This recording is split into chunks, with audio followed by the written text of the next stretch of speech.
네, 채권 플로우 시간입니다. 이제 올해가 얼마 남지 않았습니다. 이제 그렇기 때문에 앞으로에 대한 이런 채권에 대한 향방, 금리에 대한 향방을 오늘도 알아보도록 하겠습니다.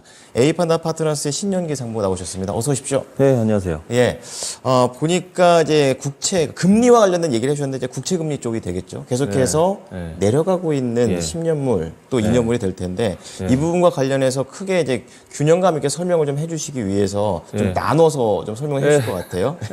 자, 우선은 하나씩 보면 금리가 더 내릴 수 있는 그런 근거들, 요인들 이제 어떤 것들을 볼까요? 사실 지난주에 좀 말씀을 드린 바가 있습니다.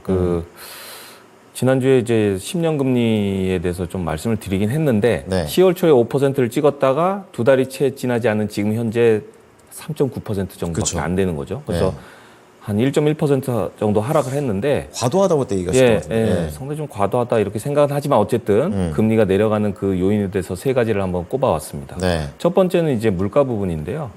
사실 4분기에 금리 하락의 1등 공신은 물가 하락입니다. 그래서 특히 이제 지난주 목요일 날 GDP 발표 최종치에서 3분기 코어 PCE 물가가 2% 이렇게 보였고 그 다음 날에 나왔던 그 11월 PCE에서는 헤드라인이 오히려 마이너스가 나오고 또 코어 PCE도 전월 대비 0.1%, 전년 대비 3.2%로 결국 시장 예상치를 각각 0.1%포인트 하회하는 그런 모습을 보였어요. 그래서 핵심 물가가 이제 분기별 기준으로 2%를 달성했으니까 그 부분하고 또 시차를 두고 반영하는 주거비 이 부분을 좀 이제 잘 봐야 되는데 실제로 지금 주거비는 보통 우리가 1년 또 2년 이렇게 계약을 맺잖아요. 그런 부분이 점점점 이제 내려가고 있는 상황이다 이렇게 보시면 될 것 같고 실제로 이제 진로우에서 나오고 있는 렌트 인덱스하고 이제 이 부분은 약간 이제 어떻게 보면 실시간으로 반영하는 부분이고요. 반면에 이제 CPI라든지 PC 내에 있는 주거비의 그 흐름을 보면 지금 PC하고 이제 CPI의 그 주거비 흐름이 사실상 좀 시간차를 두고 떨어지는 모습을 보이고 있죠. 그럼 결국 내년에는 주거비 부분이 하락을 하면 결국 PC나 CPI의 가장 큰 비중을 차지하고 있는 주거비 쪽에서의 반응으로 결국은 물가가 떨어지지 않겠느냐 이렇게 지금 예상하는 그런 시장 반응입니다. 저 차트를 봤을 때 빨간 게 먼저 내려가면 나머지가 이 초록색하고 노란색이 뒤따라온다라는 그렇습니다. 그런 빨간색 거죠. 부분이 이제 진로우에서 발표하고 있는 렌트 인덱스고요. 이게 선행하는 거군요. 그렇습니다. 그런 부분이 이제 일단 반영이 된 것 같고 두 번째는 이제 기준금리 조기 인하에 대한 기대감입니다. 뭐 저번 주에도 말씀드렸지만 현재 시장에서 보고 있는 기준금리는 최대 6번 정도 하락을 할 것으로 지금 예상을 하고 있고 그런데 이제 이제 제가 2주 전에 보험성 기준금리 인하에 대해서 말씀을 드렸을 때 당시 이제 보험성 기준금리를 각각 75bp씩 내렸다고 말씀을 드렸고 그 당시에 10년물 이제 국채금리는 150bp까지 즉 1.5%가 하락하는 모습을 보였는데요. 그러면 이걸 산술적으로 계산했을 때 150bp가 내려가는 거잖아요.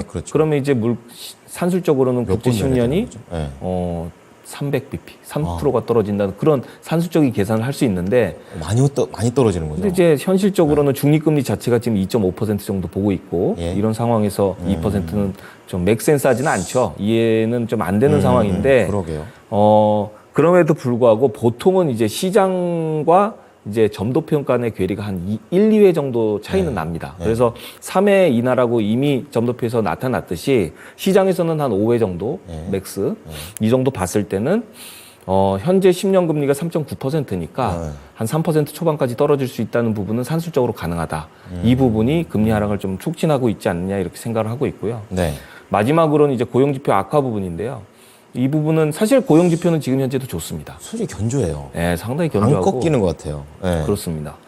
뭐 농담 삼아서 말하면 이제 과거에 약간 투기성 자산, 이제 비트코인이라든지 이런 위험성 자산에서 돈을 많이 버신 분들이 그동안에 소비를 많이 하셨는지 어느 정도 이제 좀 이제 가처분 소득이 좀 줄어드니까 다시 이제 고용 시장으로 좀 참여하는 그런 좀 비중이 높아졌다고 이렇게 말들도 하더라고요. 그렇군요. 근데 실제로 이제 공식적으로 보면 지난달에 나왔던 신규 구인 공고 수, 구인 공고가 나온 다음에 고용이 되는 거잖아요.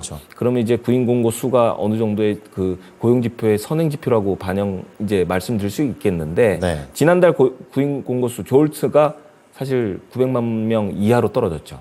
우리가 팬데믹 이전에 750만 명의 구인 공고에는 아직 미치지 못하지만 현재 떨어지고 있으니까 후행 지표인 난펌 페이롤도 떨어질 것이다. 물론 12월 달에는 잘 나왔지만 그래서 다음 주 금요일 날 발표할 난펌 페이롤에 좀 주목할 필요가. 난펌 페이롤이 뭡니까? 그 비농업, 비농업. 신규 교용 지수입니다. 그래서 우리가 보면 제가 예전에도 말씀드렸지만 3개월 연속 15만 명 정도 밑으로 떨어질 경우에는 이제 고용 지표도 상당히 식겠구나 이렇게 볼 수 있고, 고용 지표는 대표적인 후행 지표입니다. 그렇기 때문에 지금 현재도 상당히 고용 지수가 안 좋을 수도 있어요. 그런 부분을 좀 봤을 때는 고용 지표가 이미 악화되고 있다고 이렇게 시장에서는 보고 있는 것 같습니다. 그러면 이제 지금까지 얘기는 국채 금리가 하락할 수 있는 그런 요인을 세 가지로 뜯어 주신 건데, 그럼 이제 반대로 올라갈 수도 있는 요인들도 있을 거 아니에요? 역시 세 가지를 한번. 또 세 가지입니까? 균형이 있습니다. 그럼 이제 물가 부분을 또 다시 한번 말씀을 드릴게요. 사실 물가 하락에 대한 과도한 기대감은 사실 두 가지 요인으로 좀 차단할 수 있을 것 같아요. 첫 번째는 임금이 좀 세요. 아직도 임금이 좀 세다는 부분이 있고요.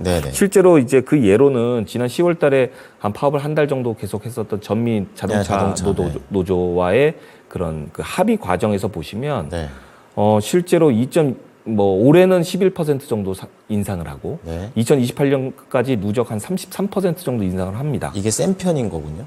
세다고 우리나라가 보통 이제 1년 동안에 정규직 기준으로 2%에서 3% 정도 인상을 하니까 많이 세네요. 상당히 세죠. 많이 세네요. 그리고 이제 지난 3분기 경제 성장률이 4.9%였잖아요. 그래서 결국 고용 증가는 앞으로 지속될 것이다.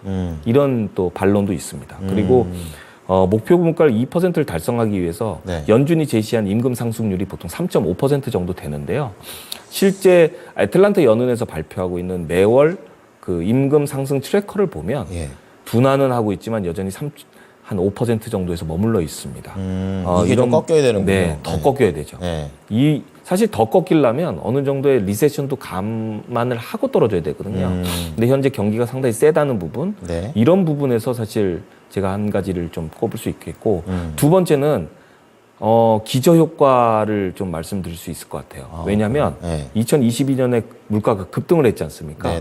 그러면 올해 우리가 물가 상승률을 봤을 때는 전년 대비해서 물론 전월 대비도 있지만 전년 대비해서 비교를 해서 이게 코어 PCE 기준으로 2%를 달성하느냐 못하느냐를 봤는데 작년에 워낙 높으니까 금년에 좀 올라도 그 기저효과 때문에 그 상승률은 상당히 둔화될 수밖에 없는 것입니다. 그러니까 예를 들어서 작년 10월 달에 코어 PCE 기준으로 한 6%, 7% 됐단 말이에요. 코어 CPI는 9%가 됐단 말입니다. 근데 지금은 3%, 3.5% 이렇게 유지하고 있지 않습니까? 이런 부분을 봤을 때는 이 기저효과가 내년에는 사라지는 거죠. 2023년 분이. 그러면 상승률이 쉽게 꺾이지 않을 것이라는 예측이 좀 강합니다. 그렇겠네요. 그 예로 제가 사실은 좀 즐겨보는 리서치가 하나 있는데, 어떤 건가요? 에클이라고 이코노믹 사이클 리서치 인스티튜트에서 발표하는 이제 이 회사는 이 경기 선행 지수를 이제 만들어내서 유료로 판매하고 있는 회사입니다. 그래서 종종 이제 CEO께서 이제 유튜브라든지 야후 파이낸스 이런 이제 매체에 나와서 그 경기 선행 지수를 기초로 해서 향후의 경기를 좀 이렇게 예측을 하시는데 예측용 그런데 상당히 잘 맞추십니다. 그러시군요. 어떤가요, 내용들이? 그래서 이분은 이제 이 에크리에서 발표하고 있는 현재 내용은 뭐냐면은 지금 1970년대하고 상당히 비슷하다는 겁니다. 그래서 지금 이제 화면에서 보시고 있는 그 그래프를 보시면 왼쪽에 있는 그 붉은색 박스를 보시면 상당히 지금 비슷하게 가고 있죠, 현재까지. 그래서 현재 요거를 기초로 뵀을 때는 이런 기저효과 때문에 내년에는 물가가 내려가기 좀 쉽지 않을 것이다. 이렇게 좀 예상을 하고 있고. 그 뒤에 화살표 보니까 위로 또 치솟아버리네요. 그래서 사실 연준에서 이걸 오판해서 빨리 기준금리를 내릴 경우에는 상당한 물가 압력이 또 커지는 거죠. 연준이 가장 경계하는 부분 아닙니까? 사실 연준에서 가장 숨기고 싶어하는 역사가 사실 1970년대거든요. 그런 거군요. 그래서 결국 시장의 신뢰를 잃고 결국 금리는 올라가고 달러 가치는 떨어지는 그런 상당히 안 좋았던 스태그플레이션 시대를 맞았기 때문에 현재 물가는 충분히 신중하게 봐야 된다. 이렇게 좀 말씀을 드릴 수 있겠습니다. 두 번 당하진 않겠다. 이런 거죠. 그다음에 두 번째는 이제 기준금리 인하 부분인데 역시 실제로 연준에서는 3번의 기준금리 인하를 발표했고 뭐 파월 의장이 지난 FOMC 기자회견에서 금리 인하 논의를 시작했다고 말하면서 이제 금리가 급락을 했지 않습니까? 맞아요.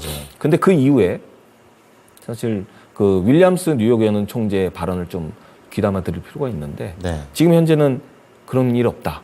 이렇게 지금 무마를 하고 있는 상황이죠. 약간 또 불 끄고 있죠. 예, 불 끄고 있는 상황입니다. 그래서 대부분의 지금 연준 위원들이 좀 불 끄고 있는 상황이기 때문에 기준금리 인하도 지금 시장에서 바라는 것처럼 6회 인하라 그러면 3월 달부터 지금 진행돼야 되는 거거든요. 그렇죠. 8회 중에. 그런데 그렇지 않을 것이다. 하반기에 3번 정도 이렇게 지금 할 경우에는 되돌림 현상이 발생할 수 있는 거죠. 그렇죠. 그렇습니다. 그렇기 때문에 그런 부분이고 마지막은 국채 발행 계획. 네네. 역시 이게 사실 최근에 지금 2번 정도 금리 트리거가 됐던 사건이었는데 8월 달에 발표했을 때는 금리가 급등을 하고 11월 초에 발표했을 때는 금리가 급락을 하고 그러면 과연 내년 1월 말 2월 초에 발표할 국채 발행 계획에서는 어떻게 나오겠느냐 했을 때 현재 화면에서 보시고 있는 거는 그 TBAC라는 그 재무부 차입 자문위원회에서 권고한 내용인데요. 네. 이 수치라 그러면 10년짜리 기준으로 3개월 동안에 120억 달러가 늘어나는 거거든요. 이 정도면 어마무지한 겁니다. 그래서 이렇게 발행을 하겠다고 계획을 하면 결국 수급의 이슈가 또 터질 수가 있고. 그러니까 사줄 사람이 있어야 되는 거죠. 예. 사줄 사람은 뭐 예전에 비해 좀 있겠지만. 예. 근데 지금 금리가 3.9%면 좀 주저할 것 같아요. 왜냐하면 높아서. 5%를 받잖아요. 그렇죠. 그러면 5%를 또 볼 수 있다는 그런 것 때문에 좀 피할 수 있습니다. 그래서 이런 세 가지 요인이 결국은 금리가 또 오히려 반등할 수 있는 요인이다. 이렇게 균형 있게 말씀드리겠습니다. 네. 자, 그럼 이렇게 세 가지씩 나눠서 말씀을 해주셨는데 상무님께서는 이것들을 종합해 볼 때 어떤 의견을 좀 갖고 계세요? 그래도 어느 정도의 약간의 바이어스는 있습니다. 네. 제가 봤을 때는 저번 주에도 말씀드렸지만 금리 하락폭이 너무 빠르게 진행이 됐는데요. 이게 마치 2년 전에 데자뷰하고 비슷한 것 같아요.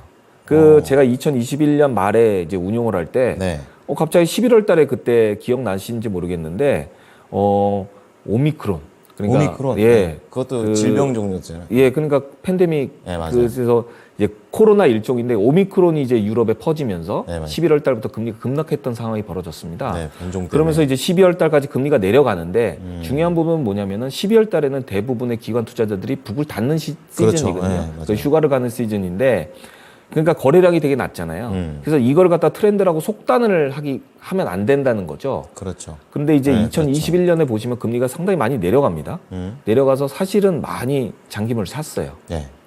그런데 2021년 말에 FOMC에서 이제 기준금리에 대한 이제 인상 논의가 시작됐고, 그다음 테이퍼링을 공식적으로 선언을 했고, 그러면서 이제 2022년부터 금리가 이제 급등하게 되는 그런 모습을 보이는데 어쩌면 내년 초에 그렇게 보일 수도 있다.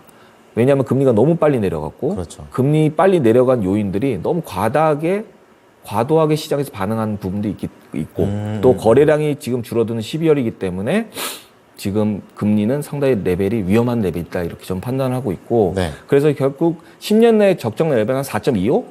왜냐하면 우리가 중립금리를 2.5에서 2.75로 현재 보고 있는데 거기서 기준금리에서 10년까지의 턴 프리미엄을 약 150bp가 적당하다고 봤을 때는 4.25 정도에서는 4.25. 그 이상에서는 좀 매입해도 된다 이렇게 봤을 때는 현재는 좀 지켜보심이 좋을 것 같습니다. 계속해서 과도하게 빠졌다에 한 표를 계속 던지시는 거군요. 그렇습니다. 네. 자, 오늘 내용들 잘 참고해 보겠습니다. 감사합니다. 감사합니다.